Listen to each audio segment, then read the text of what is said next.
Un saludo a toda nuestra audiencia de Cambio. Hoy estamos junto a Andrés Mateo Muñoz, el periodista político de Cambio, y estamos también con Pablo Iglesias, quien es el fundador del partido Podemos, ex vicepresidente segundo del gobierno español, ex candidato también a la alcaldía de la Comunidad de Madrid, y quien actualmente es el director del canal Red y profesor asociado de Ciencia Política de la Universidad Complutense de Madrid. Muchísimas gracias, Pablo Iglesias, por aceptar esta entrevista con Cambio. Un honor, un placer, compañeros. Bueno, Pablo Iglesias se encuentra en Colombia, más precisamente en Cartagena, en las Jornadas Internacionales de Derecho Penal y Constitucional que organiza la Facultad de Derecho de la Universidad de los Andes. Y bueno, su visita y esta entrevista coincide en el balance que se está haciendo de los primeros 2 años del gobierno de Gustavo Petro. En ese orden de ideas, quisiera preguntarle, Pablo, ¿cuál es el balance que hace usted desde una visión más externa de lo que han sido estos primeros 2 años del gobierno Petro en Colombia?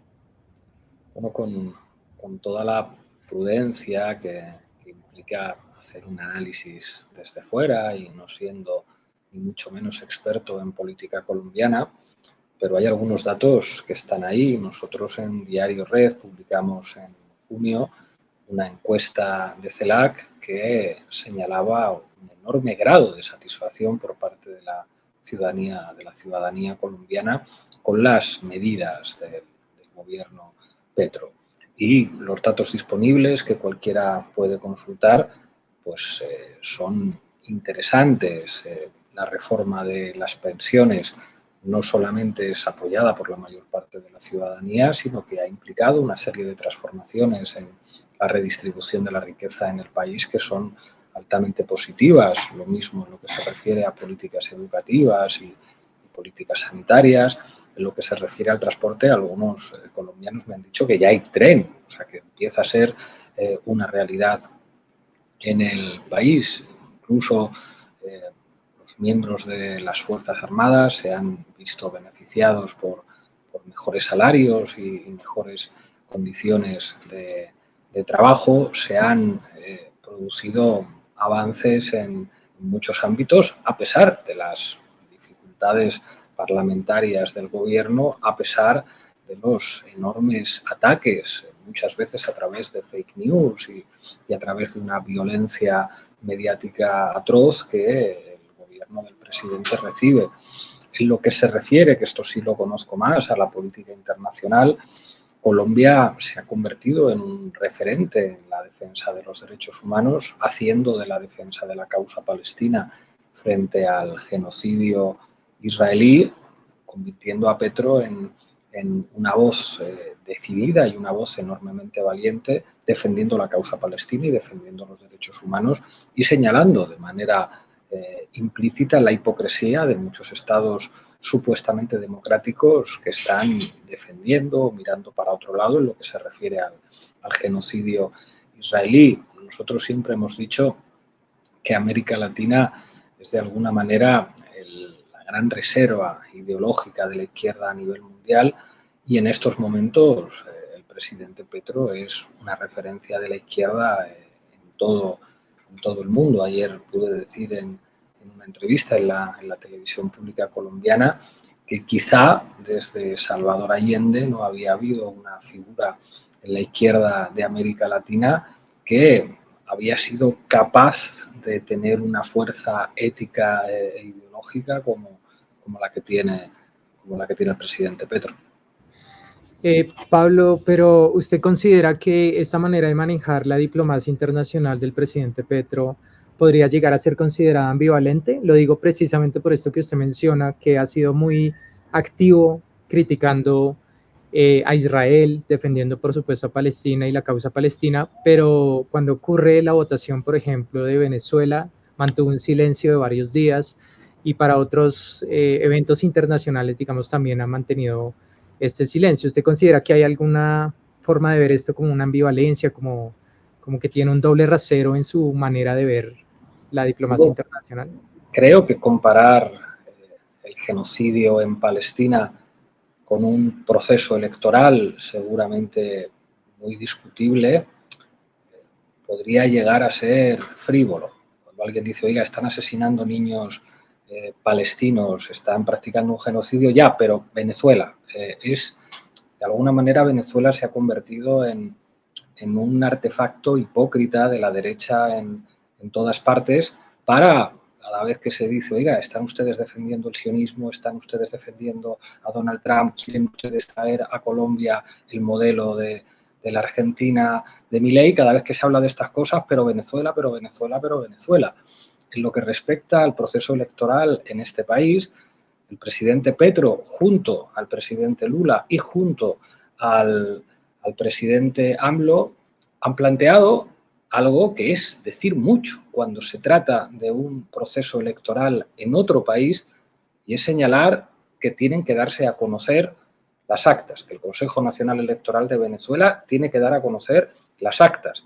Decir que Petro ha estado callado cuando ha formado parte de una iniciativa diplomática de esa envergadura, por cierto, una iniciativa diplomática que ha redefinido la posición de otros países, nada más y nada menos que de Estados Unidos, que han entendido lo que representa que en la región haya un movimiento a favor del diálogo por parte de Brasil, por parte de México y con un enorme protagonismo del gobierno colombiano, planteando que se tienen que enseñar las actas y que se tiene que respetar la soberanía en Venezuela.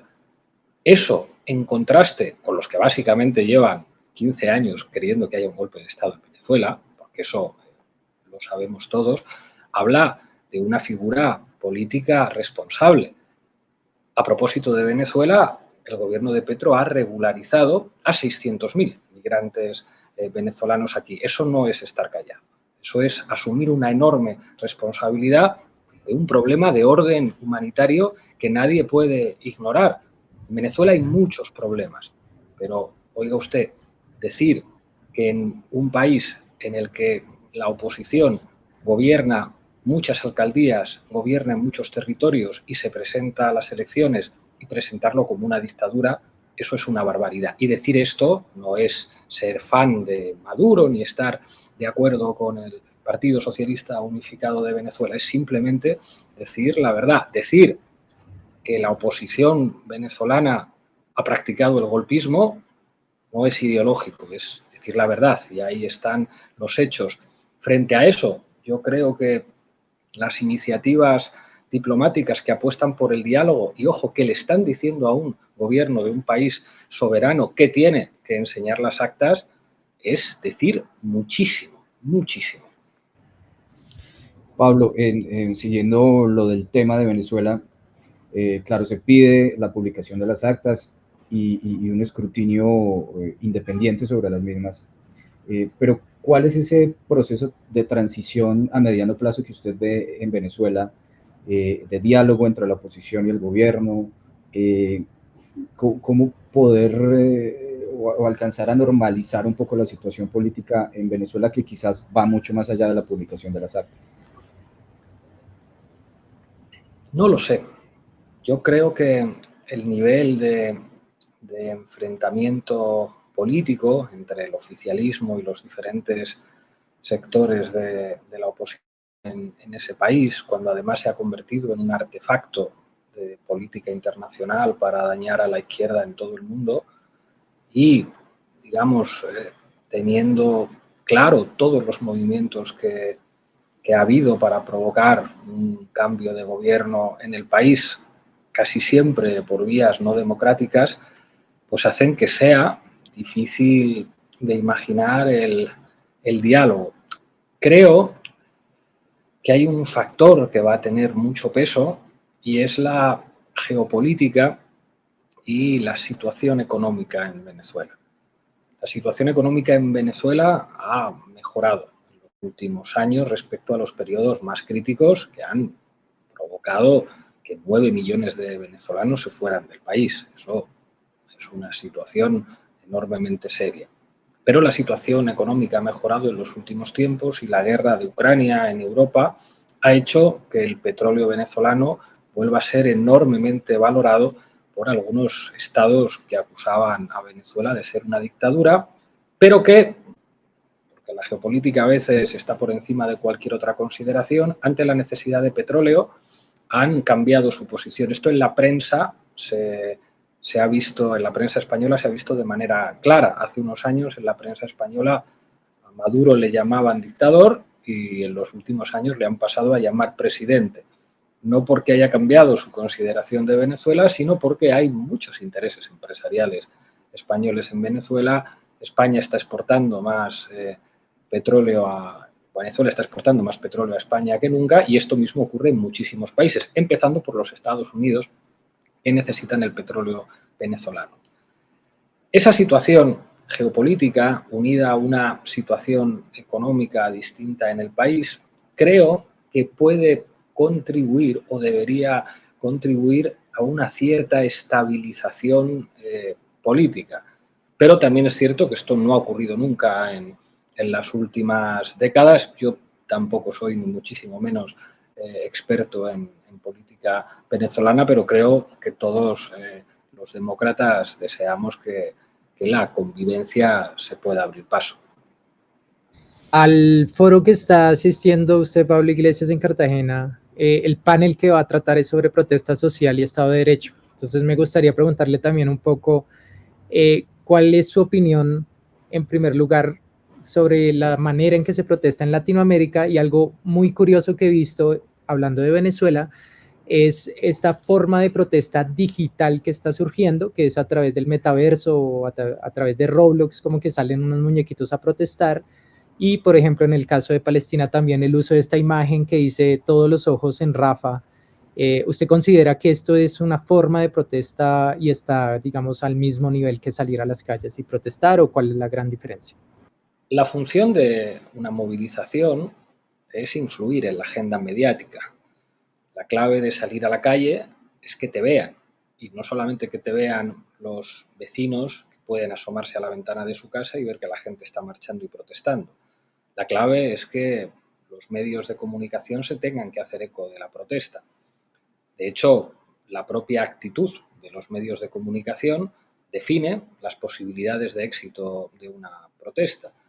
Si en un país la mayor parte de los medios de comunicación son de derechas, es difícil imaginar que vayan a hacer una cobertura seria o una cobertura justa de una movilización progresista. Pero es verdad que en la época de las redes sociales, la época, digamos, en la que aparecen mecanismos de comunicación no convencionales, las viejas reglas de la comunicación se pueden alterar. Ojo, no necesariamente en una dirección positiva. Cuando yo empezaba a investigar en la universidad, soñábamos que el desarrollo de Internet era una suerte de promesa de democratización de los medios de comunicación. Y es verdad que las redes sociales han contribuido a la difusión de fake news y de bulos que fabrican los grandes medios y que después circulan en las redes. Pero al mismo tiempo, pues bueno, estamos pudiendo ver el genocidio en Gaza porque hay teléfonos móviles en Gaza que nos enseñan los resultados de los bombardeos de Israel. Esto en la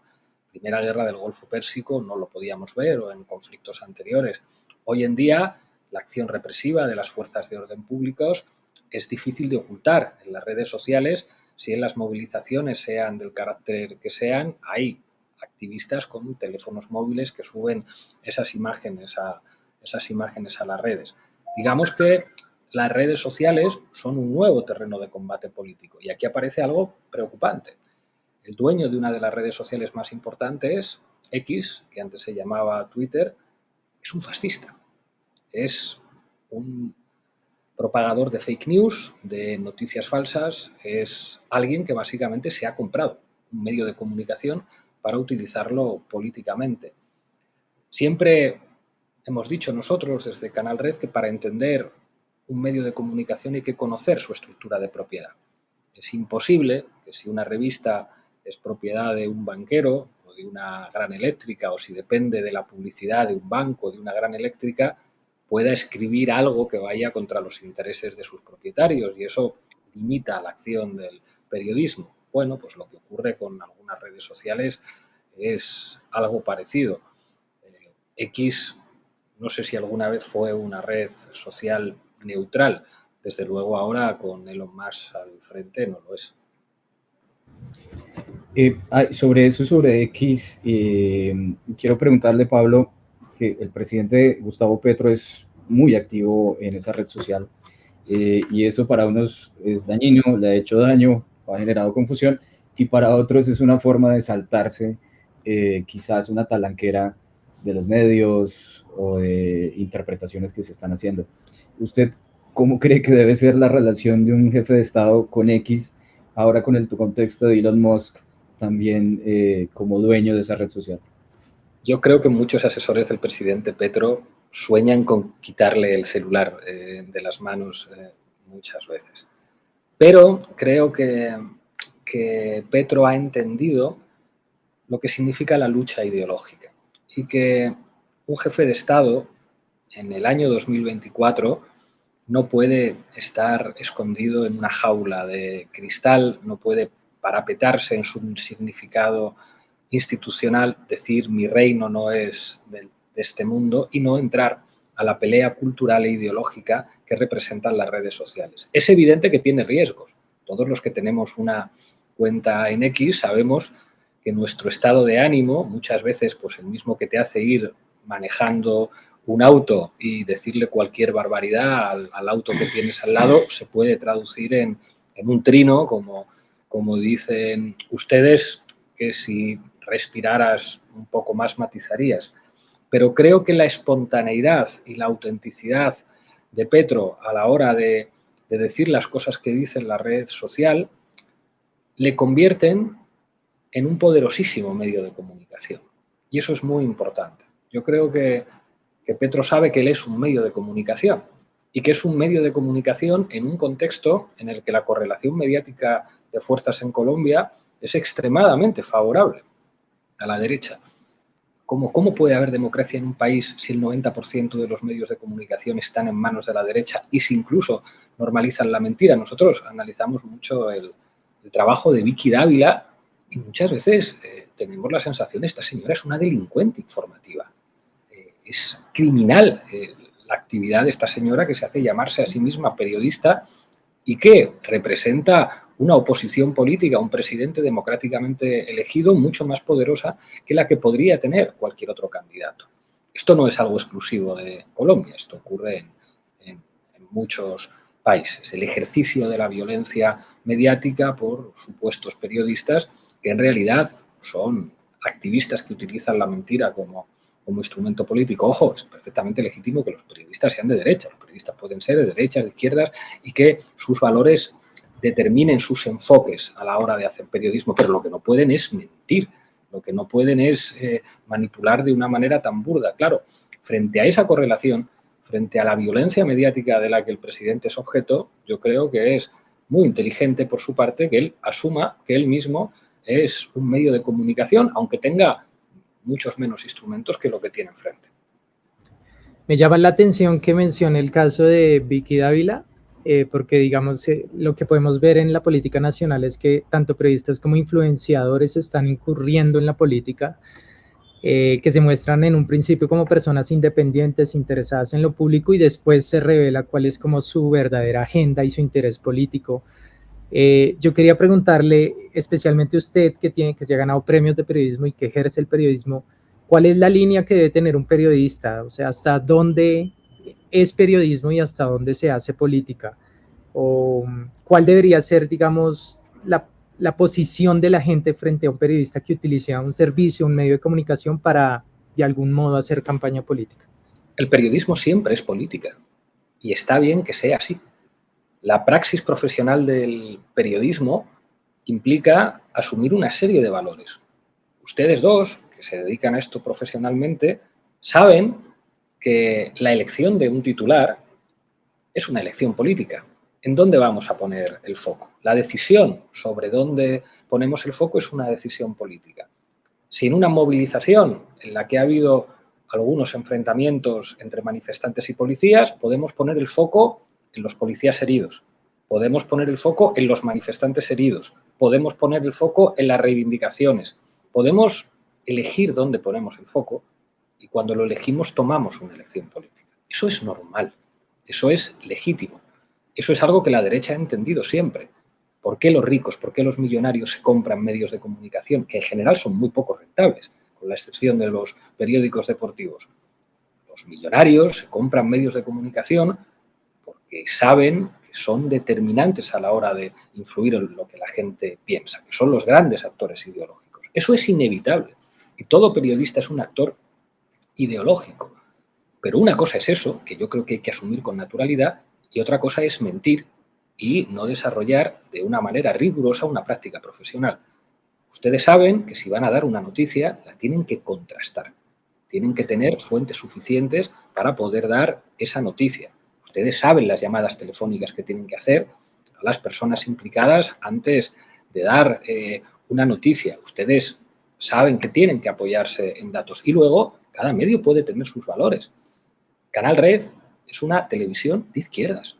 Diario Red es un periódico de izquierdas y lo reconocemos y expresamos nuestra posición tanto en los editoriales como en la manera que tenemos de seleccionar las noticias y las cosas. Lo que pasa es que hay que reconocerlo. Si nosotros dijéramos, no, somos neutrales, lo que nosotros contamos es lo que hay, estaríamos siendo enormemente deshonestos. Nosotros estamos dando humildemente nuestra visión, nuestra interpretación con nuestros valores de lo que hay, como cualquier medio de comunicación, como hacen todos los medios de comunicación. Eso es legítimo y, por lo tanto, en una sociedad democrática enormemente mediatizada, y las nuestras son sociedades mediatizadas, la correlación mediática de fuerzas es fundamental. ¿Hay democracia si el 95% de los medios de comunicación son de derechas? Yo creo que no. Creo que la izquierda debería entender que si no se reequilibra la correlación mediática de fuerzas, es muy difícil que haya democracia.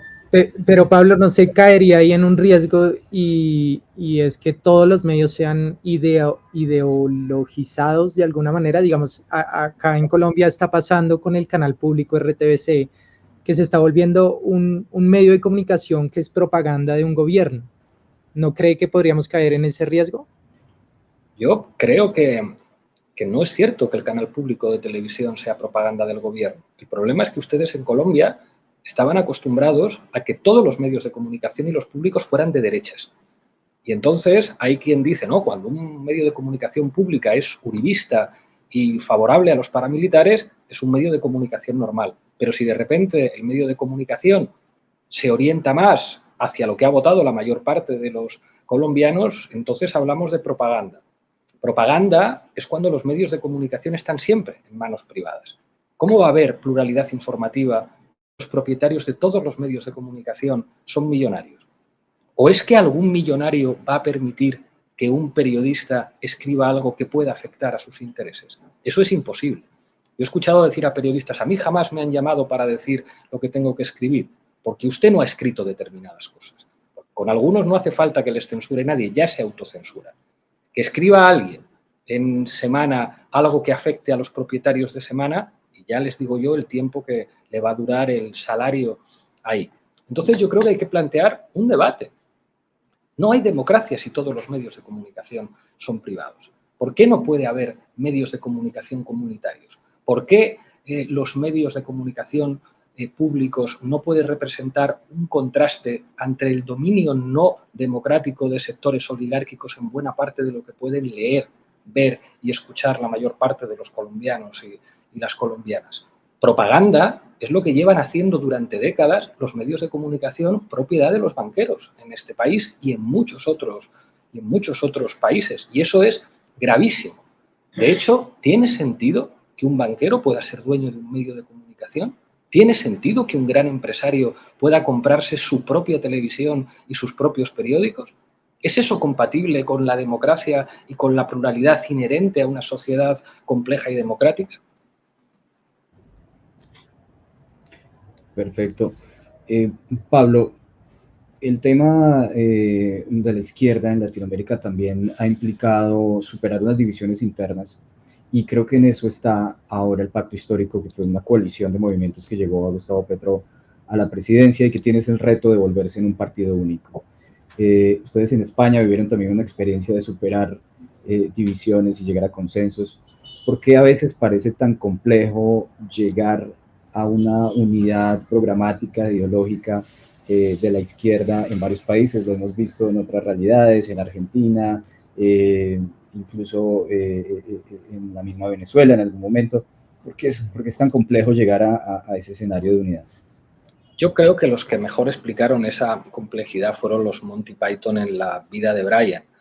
La metáfora del enfrentamiento entre el Frente Judaico Popular, el Frente Popular de Judea, etcétera, era una manera irónica, enormemente eficaz de retratar las dificultades que siempre existen entre las diferentes formaciones políticas de izquierda de ponerse de acuerdo. Nosotros en España somos un ejemplo de esa dificultad y no solo de ahora, el mito de mayo del 37, donde en el marco de una guerra civil se produce otra guerra civil dentro del bando republicano entre diferentes facciones del bando democrático, expresa muy bien esas dificultades de la izquierda. Pero creo que hay que quedarse con las experiencias que en América Latina han demostrado que desde el respeto a lo que representa cada uno y con mecanismos democráticos internos se pueden lograr grandes acuerdos.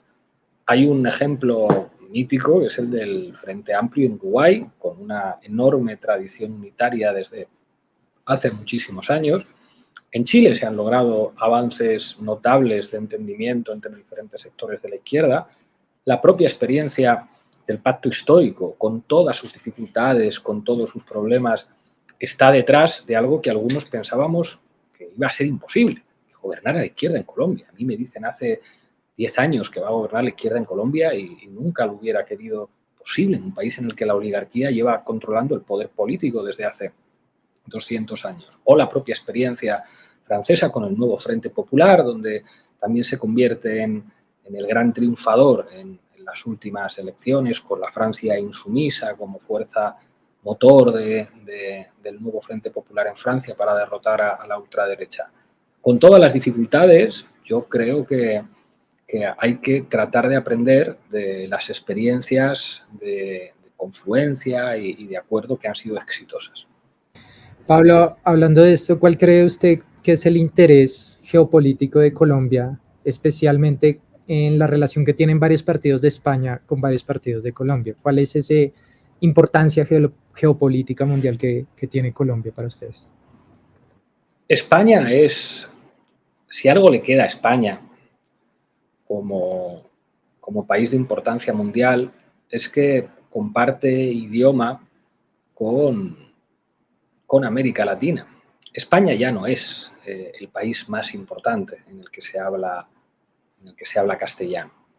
América Latina, en términos geopolíticos, pesa mucho más que España. Nosotros incluso ya vemos que nuestro programa, que la base se ve ya más en América Latina que en España. Pero es verdad que ese vínculo cultural, ese vínculo lingüístico, si España es capaz de superar algunos reflejos coloniales que no dejan de aparecer. Yo sentí vergüenza como español cuando el jefe del Estado, el rey, no se levantó, no se puso en pie cuando el presidente democrático dio la orden de que entrara la espada de Bolívar en aquella ceremonia en Bogotá. Sentí vergüenza como republicano y envidia de en este país tienen un jefe de Estado al que han votado los ciudadanos y nosotros no. Nosotros tenemos al hijo de un rey designado por un dictador y que además hubiera una falta de respeto institucional por parte del representante del Estado español hacia el Estado colombiano y hacia lo que representa la libertad de todos los latinoamericanos simbolizada en la espada de Bolívar, en la espada del libertador. Eso me hizo sentir vergüenza como español. Si lográramos superar, digamos, esos reflejos monárquicos, coloniales, creo que España podría ser un gran aliado de América Latina a la hora de impulsar valores democráticos e impulsar una cultura enormemente rica para todos nosotros y nosotras. Pablo, para ya ir cerrando esta conversación, quiero preguntarle por un tema que parece prematuro en Colombia, pero que ya se adelantó y son las elecciones de 2026. Usted habla de que América Latina es una reserva ideológica, pero vemos también la victoria de Javier Milei, está Nayib Bukele, que parece ser una franquicia que se está queriendo expandir a otros países, incluso aquí en Colombia. ¿Cómo usted ve ese panorama ideológico regional que pueda tener los próximos años, en donde habrá elecciones en Colombia en 2026 y en otros países de la región? Bueno, habrá que ver lo que dicen las encuestas, habrá que ver cómo se van definiendo las candidatas, los candidatos y las diferentes alianzas. Es verdad que a todos los demócratas nos asusta el empuje de la ultraderecha. Vamos a ver qué es lo que pasa en el mes de noviembre en los Estados Unidos, pero a pesar de la retirada de Biden, parece que las encuestas siguen señalando que Trump tiene muchas opciones de volver a ser presidente. Lo de Milei y la destrucción de la economía argentina que está llevando a cabo, creo que a todos nos causa miedo que pueda pasar en Chile, que habrá elecciones también el próximo año, en 2025. ¿Qué es lo que pasará en Colombia, habida cuenta de que Petro no puede repetir como candidato? Yo creo que si repitiera como candidato ganaría, pero la izquierda en Colombia tendrá que buscar una candidata, un candidato que pueda ganar en segunda vuelta. Veremos a ver. Creo que hay razones para la preocupación, pero también las hay para el optimismo. Pablo, yo quería hacerle una pregunta un poquito más personal ya para cerrar, y es ¿cómo ha sido su vida después de retirarse un poco del ojo público, de los cargos de elección popular, ¿no? ¿Qué tanto le ha beneficiado a su familia? ¿Qué le han dicho sus hijas, por ejemplo? Claro, pues la verdad es que mucho más feliz y mucho mejor. Nunca fue mi vocación ocupar un cargo público y ser líder de un partido o ser vicepresidente. A mí me gusta mucho más hacer lo que hago ahora, que es dirigir un medio de comunicación y dar clases en la universidad. Mi vida es más sencilla, más fácil, me lo paso mejor.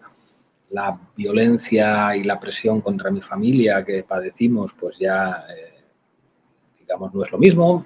Tengo que ir con escolta y, bueno, no es fácil, pero es otra cosa diferente. Tengo más tiempo para estar con mis dos hijos y con mi hija, que siguen siendo muy pequeños. Los mayores tienen 6 años, la pequeña 5. Y también muy orgulloso de la labor política que hago ahora, que es una labor política también, dirigir Canal Red, pero la verdad es que mucho más feliz. No he hecho nada de menos mi experiencia en la política institucional y, sin embargo, me alegro ahora de haberla tenido porque me ha dado un conocimiento y un aprendizaje enormemente valioso que me sirve también como profesor de Ciencias Políticas en la Complutense para que los alumnos puedan, digamos, aprovechar, tener un profesor que no solamente tiene su formación académica, sino que tiene una formación política práctica. Yo recuerdo que a mí me gustaban mucho los profesores que habían hecho política, que habían sido dirigentes o líderes de partido, que habían sido ministros, y poder jugar ese rol me gusta mucho y creo que es bueno para los estudiantes y la verdad que muy contento. No volvería a presentarme a las elecciones. Pero si le dicen en unos años que venga a Colombia a asesorar una campaña, ¿lo pensaría o descartado? No sé si podría ser útil. Yo creo que el papel de los asesores está mitificado. O sea, ¿qué puede hacer un español en Colombia diciendo hagan? Yo creo que las colombianas y los colombianos saben perfectamente lo que tienen que hacer. Siempre estaría encantado de poder ayudar y poder ser útil, pero desde la máxima humildad. Perfecto. Bueno, este fue Pablo Iglesias en esta conversación quizás corta, pero muy sustanciosa. Le agradecemos mucho el tiempo, Pablo, y esperamos hablar nuevamente más adelante. Muchas gracias, Pablo. Amigos, hasta pronto. Hasta pronto. Hasta pronto.